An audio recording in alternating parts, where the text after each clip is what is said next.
So today's video is titled something that I'm sure quite a bit of you would probably consider clickbait, and that is, this deck is ruining Legends of Runeterra. However, I don't think that's clickbait because I think that's absolutely true. Today, we're going to be showcasing a deck that I genuinely believe is making this game not fun to play. It might not even be a deck as much as it's a mechanic, and that is the revival mechanic. For those of you who are new to Legends of Runeterra, or for anyone that needs a bit of a brush up, there's a few different interesting mechanics that are unique to Runeterra compared to other card games, namely the champion system. There are two different kinds of cards in Legends of Runeterra. There are regular cards and there are champions. The regular cards are just, cards that you might see in any game, the units and the spells that exist that are, they're just typical normal stuff that you might see in a typical card game. Champion cards are a little bit different in that they're units that are a little bit better. They all have some sort of ability that is pretty, it ranges from like Exodia type winning the game abilities to just, being able to attack a few times or rally or whatever. Some of these abilities are really strong, but the thing that's really tough to deal with is some of these champions are very good. Garen being able to regenerate all of his health and then rally, which means he gets an attack token at the start of every round. That is a very, very strong ability that can oftentimes be tough to deal with. And that's why champions are limited in this game. That's why you can only have a maximum of 6 champions in a deck. And of course, there's a limit to having a maximum of 3 copies of an individual card in a deck. However, there's a way to get around that. And that is what we're talking about today. More specifically, in the Shadow Isles tree, which is already, Shadow Isles is a very good region. Shadow Isles has this mechanic surrounding reviving units, using cards like the Rekindler. This is a 6-mana 4/4 that when he is summoned, he revives the strongest allied champion. Now, just looking at this on its own, it might not look that strong because he's a 4/4 that has a pretty big condition to have this ability go off. You have to have a champion who has died to really get any use out of this card. However, again, if you have had a champion that's died, then this becomes the most broken card in the game. Because look at a deck like this and think about a champion like Hecarim. Hecarim is already a very strong card. He's someone that is a 4/6 who every time he attacks, you summon 2 attacking Spectral Riders, 2 3/2s that attack along with him. That is very, very good, considering that he's someone that he's essentially getting 10 damage off every time he attacks. 4 damage from him and 6 from the 2 Spectral Riders. He has Overwhelm. He is 4/6, so he has 6 health, which means it's kind of difficult to deal with this when he comes down on turn 6. That's a pretty early turn to be able to play him, and he's just really tough to deal with. However, normally, with normal circumstances, you could deal with him because you can only have a maximum of 3 Hecarims in a deck, and you can do stuff like use Vengeance on him every time he's played. Vengeance, which kills a unit. You could theoretically just deal with him in that sort of way. However, again, with this new dumb mechanic, with the Rekindler, you can essentially get more than 3 Hecarims. When you run a deck like this, which is what we're showcasing today, you run 3 Rekindlers in it. When he summons the strongest allied champion, that means he summons a Hecarim every time he is played, if you have a Hecarim that has died. But that's not too difficult to get an opponent to kill your Hecarim. Just play him on turn 6, your opponent will do the rest. Every time you play a Rekindler after that, he is a 6-mana that will summon a Hecarim, which is a 6-mana champion, along with his 4/4. This is a 6-mana that gets a Hecarim plus a 4/4 out on the board. That is really strong. Not to mention, he can also allow you to get multiple champions out on a board in a way that you normally wouldn't be able to do. I'm sure most of you know, normally in this game, when you have a champion out on the board, if you draw a copy of that champion, the copy that you draw will turn into a spell that's relevant to the champion. So for instance, if I have a Hecarim on the board and I draw another Hecarim, that Hecarim I draw will turn into the Onslaught of Shadows, which will summon 2 Spectral Riders and shuffle a Hecarim into my deck. That's to prevent you from playing multiple champions at once. Again, you can get around that. That doesn't apply to Rekindler. If you have a champion that has died that game, even if you have a Hecarim on the board, if you play a Rekindler, then you will summon another Hecarim. You will then have 2 Hecarims on the board, 2 4/6s that are creating a total of 4 Spectral Riders when they attack. That fills up your board entirely. That's 6 attacking units dealing a total of 20 damage where the Hecarims have Overwhelm. That is not easy to deal with. That's what this deck is. You have Hecarim, you have Rekindler, you also have Chronicler of Ruin, which kills an ally and revives it. So if you use that on Rekindler, then you will summon more Hecarim's. If you use Chronicler of Ruin, he kills the Rekindler, then he resummons him, which makes this ability go off again, which means that you will summon another Hecarim. That means you have a total of 8 Hecarims in this deck right now, except you don't have 8 Hecarims, you have 11, because you also run 3 Mist's Calls, which revives a random ally that's died this round. That allows you to revive more Hecarims. This deck is so frustrating because you just never get through this card. Like your opponent, normally if you're playing against a Control Ezreal or something, if you're playing against an Ashe or an Ezreal or something that might be a scary win condition, you can think to yourself, okay, this guy just played Ashe. I'm going to Vengeance it and kill it. That takes away 7 mana from me for this turn, and it makes me lose a lot of tempo, but I killed one of his 3 champions. I took away one of his win conditions. You never take away the win conditions with this deck. Whenever someone runs a revive type deck like this, which as I said, people are doing this all over the ladder, not just with Shadow Isles decks, but people are taking Shadow Isles as one of their regions just so they can play the Rekindler. Specifically, this card is just so good because you can never get through the win conditions. It's really, really frustrating.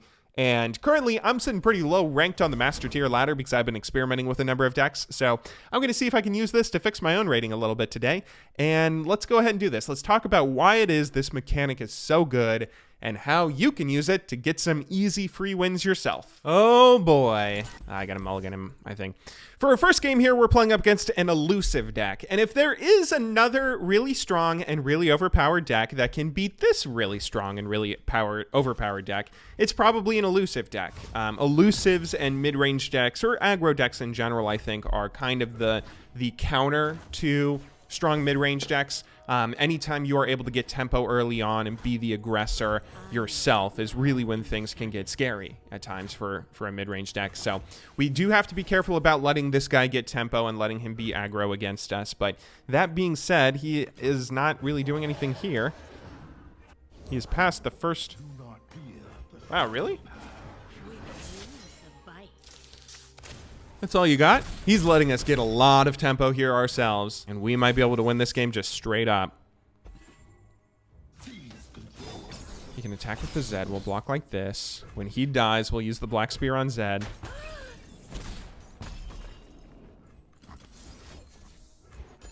And then whether he denies this or not, we'll use Wraithcaller. Oh, Discipline of Fortitude. Interesting. Huh. He must have a lot of different spells in hand that he's trying to use or play around using. But that's not really all that he needs.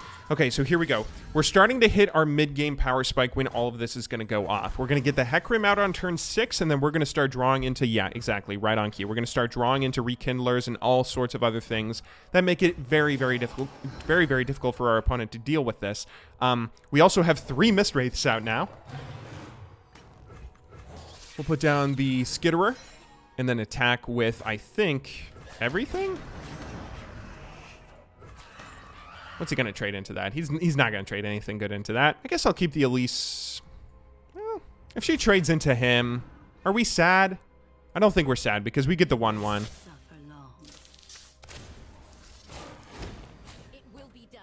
Yeah, and if he doesn't trade into her, then we're happy. Okay, and there we go. Pretty solid start. So...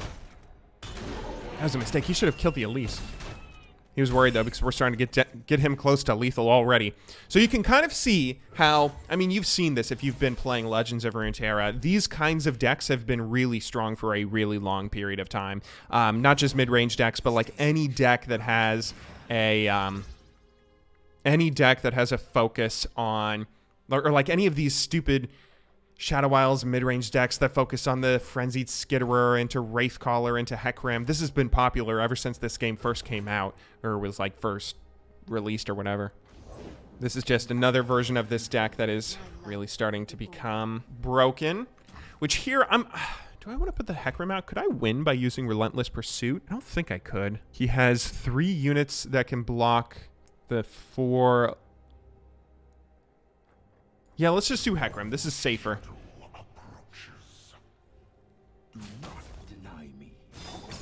Especially because we can also kill the Zed now. And I'm gonna sacrifice a guy. This might be a mistake. Should I sacrifice a guy? I think I'm gonna sacrifice a guy. Just because I don't want to be taken down too low.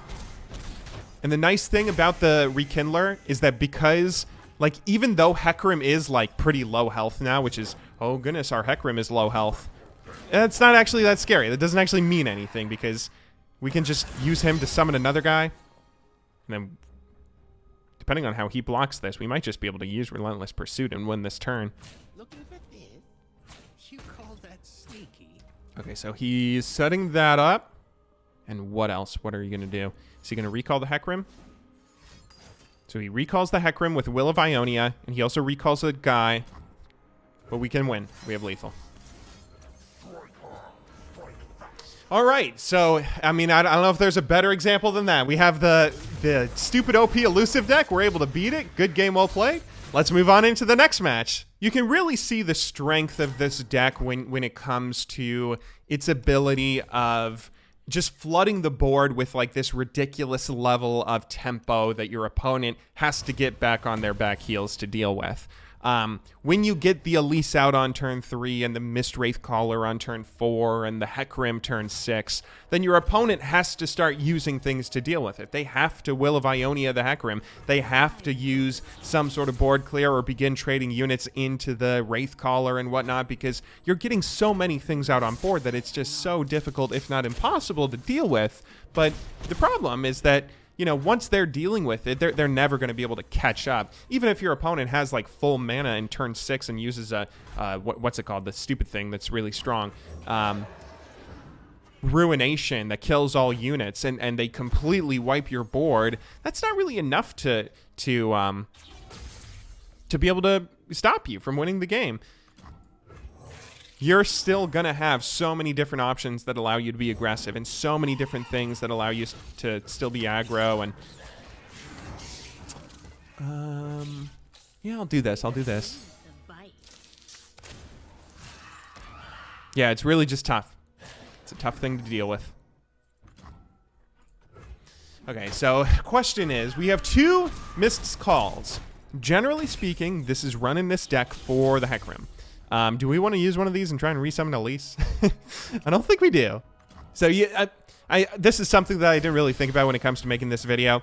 This video might actually be not the most exciting because this is a deck that's really strong and overpowered, as you kind of saw last game, but everybody's running it right now because it's so strong and overpowered. This guy's running an iteration of it that seems to focus a little less on the Elise and early game spiders and a little bit more on the Mist Wraith and, you know, all these different combos. And that's going to be a little annoying to deal with. So let's kill them like these. Do I want to sacrifice this? Maybe not. He's starting to get some damage out on our Nexus now. We're down to 13, but we have already got him down to 10. The question is, can we get a good draw? Because right now we do not have any good or exciting draws that have been helping us out. I'm going to go ahead and play this, shuffle our third Elise back into our deck, and get 2 1/1 spiders out, because that will allow me to start using the Challenger on these guys. And we'll end the round.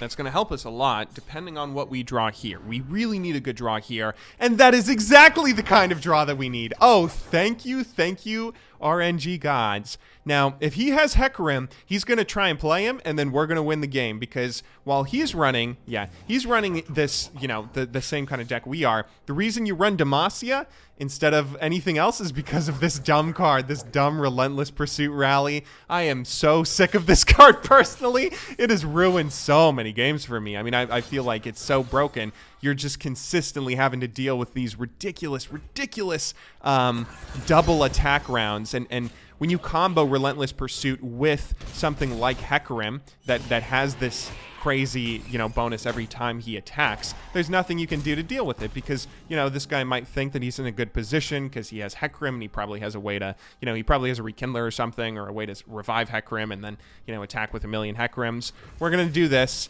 and it's going to win the game. and he's going to surrender right now. Yeah, there it is. Good game, well played.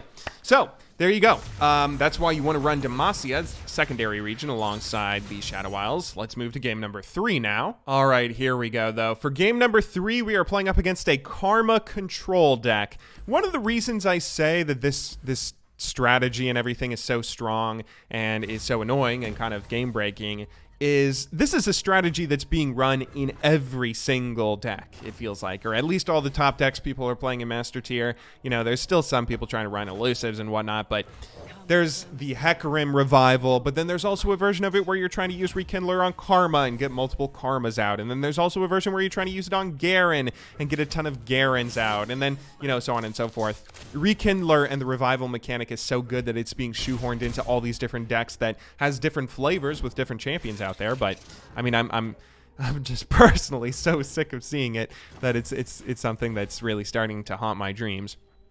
Here, yeah, you can go ahead and attack. I don't care. He's playing the control deck. He's not actually trying to attack anyway. We will go ahead and do this. And what's that? Okay, yes. So he can do that. You know, I gave the big spiel in the intro about how great doing the resummons on the Hecarim was, but you have other options when it comes to using stuff like Mist's Call. It does not have to be on the Hecarim. It can be used on the, you know, the Wraith Caller and get multiple Wraiths out, because again, she will resummon more and more Mist Wraiths every time that she is summoned. Okay, that's fine. He's starting to get worried now, I think. As he should be, honestly. Okay, I could use this on him, but that would fill up my board anyway. And this is going to fill up my board anyway.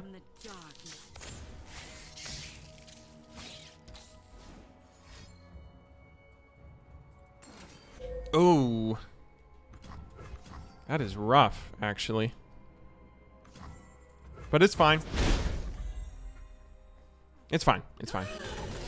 So I'm going to save the Mark of the Isles, obviously. That's a big win condition. That's important to me. And instead, I'm going to use the Vile Feast right here. Although I don't have to. I could use this now. Actually, yeah, let's go ahead and use this now.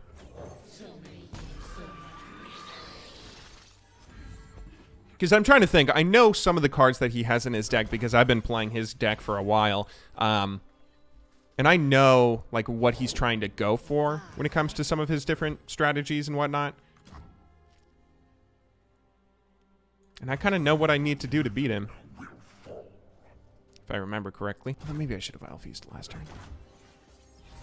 Okay, hang on. He's got enough for Ruination here. I got to attack first before anything. And I think I want to attack like this, where one of the Spectral Riders dies.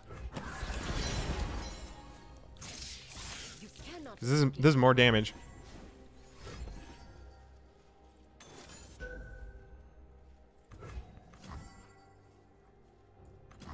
Okay, well, I can do this. And because he used the Vile Feast, we know he's now not going to do the Ruination. This takes him down to 9. We have 3 extra damage in hand. He might just play Karma here. That might be what he does.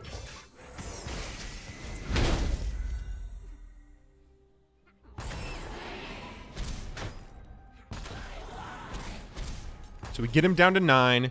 We have the Hecarim, Mistwraith, and Mistwraith Caller still out on the board. We need to start drawing into some of our more of our revival spells and whatnot. I'm going to pass here because I feel like he's going to Ruination. I don't want to play the Arachnid Horror down just so it gets Ruination.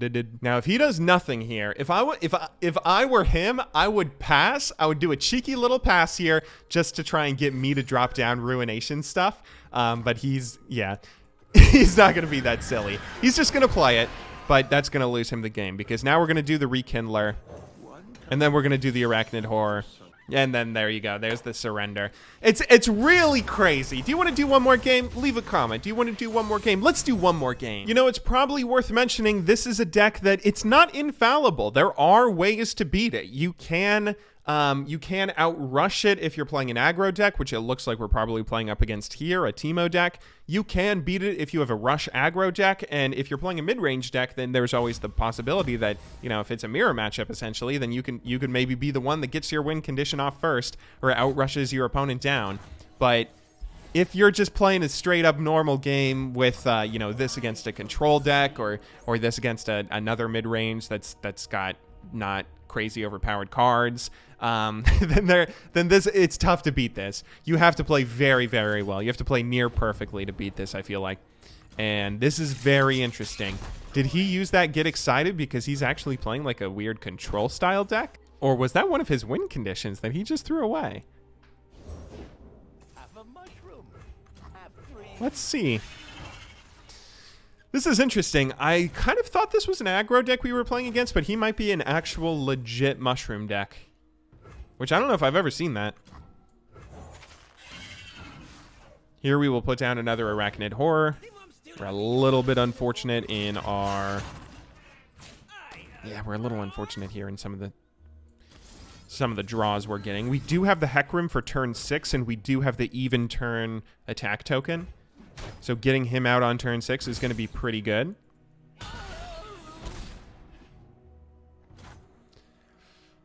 However, we need more than that. Although maybe not. Also, getting these multiple rallies is really, really solid, honestly. I kind of want to just glimpse beyond my own guy. I'm going to wait until he attacks if I do that. He's waiting for Teemo right now, I think. I think that's what he's trying to do. He's trying to say, like, all right, I'm going for the Teemo. Yeah, I'm going to glimpse beyond my own guy. Because he's going to have to start blocking anyway. I'm not going to be able to win this next turn no matter what I do, I think. And these guys, they're kind of annoying. You know, these 2/2s are going to be pretty easy trades for him to make, trading these into my...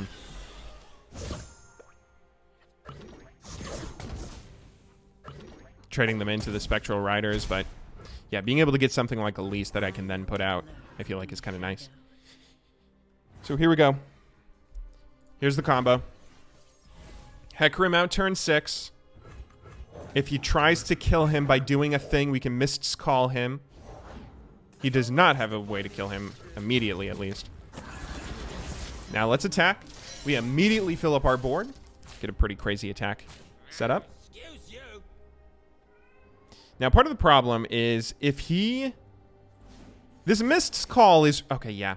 If he does that, I was going to say, we can't really Mist's Call.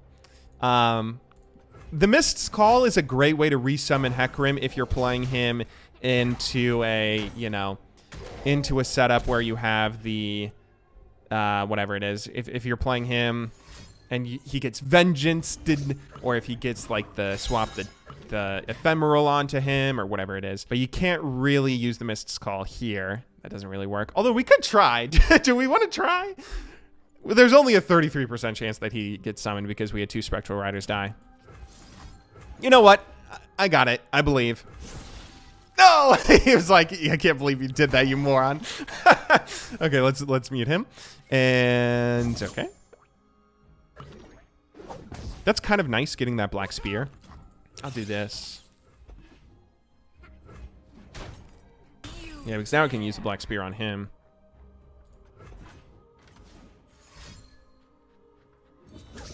Maybe I should. I don't know if I should. I should probably save it for Teemo at this point. He is kind of getting a crazy amount of puff caps off, but he's only getting, like, you know, if he gets 10 or 20 puff caps, that's not actually the biggest deal.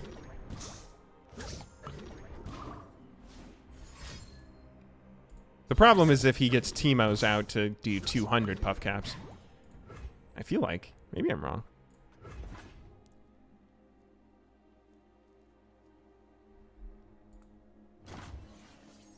All right. Oh my goodness, you are not getting me what I need. Let's attack like this. And you know what? I'm going to rally. This is silly. This is very silly and not smart. But I'm starting to run out of cards. You know, you can always get RNG'd with this deck. That's one weakness I have neglected to mention. You can get RNG'd here where... Yeah, that's fine, that's fine.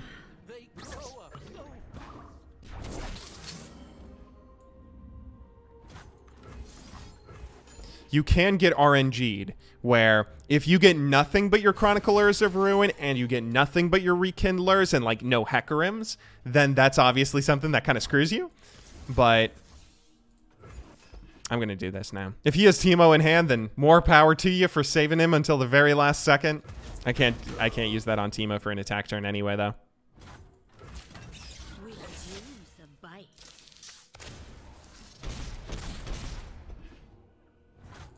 And then we'll end the round. Now, please let me draw something. Okay, this is interesting. I think I'm going to use him here. Okay, that's fine. I'm going to use him here. He will actually resummon another Elise. Oh, no. Did I have it? I forgot. I had a Hecarim that died this turn. How did I forget that? That's like the most important. I'm a Dumbo. Okay, that's interesting that he didn't do anything. There's 50 puff caps. I would have to get extraordinarily unlucky to lose this. Just by drawing puff caps here.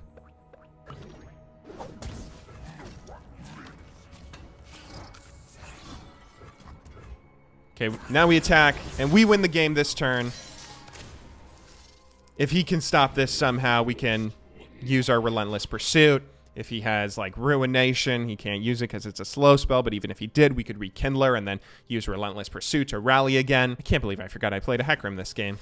That's what happens when you play this, though. Everything just, you know, it all goes together. It all gets, oh, nice try. That's a very nice try. I feel very condescending in saying that. That's a very nice try. But that is game. He only has 4 mana, and he cannot... he could have had the thing where it's like deal 4 damage to the enemy nexus, I guess. Or maybe not. I don't know. Anyway, Relentless Pursuit. Good game. Well played. I gotta applaud you for playing the Teemo Mushroom deck. That seems like a fun, interesting Teemo deck, being able to play around the Commander Leteros and then using him comboed with everything else. Yeah, but good game. Well played. There's another win for us. And yeah, this is a very good deck. That's one of the best decks that I would highly recommend you climb with if you need to. I mean, personally speaking, I'm kind of sick of seeing this deck myself. It's something that you've seen. You know, you have seen the Mist Wraith mid-range deck that has a Hecarim and Elise in it ever since this game came out. And even with all the nerfs that Riot tries to apparently put on this deck, which they haven't really put that much effort into it, but even with the nerfs that hit it, it always seems to be coming back, whether it's, you know, using Rally to abuse the Hecarim, or whether it's using the revival mechanics to abuse Hecarim. It's just so good that I would recommend you only play it if you need rating, because it's boring and everyone's played it and it's so dumb otherwise. But there you go. I hope you enjoyed watching today's video. Anyway, I will see you guys in tomorrow's video, and hopefully tomorrow we will have a much more exciting and fun deck. But until then, thank you very much for watching. Good luck in solo queue, and have a wonderful day.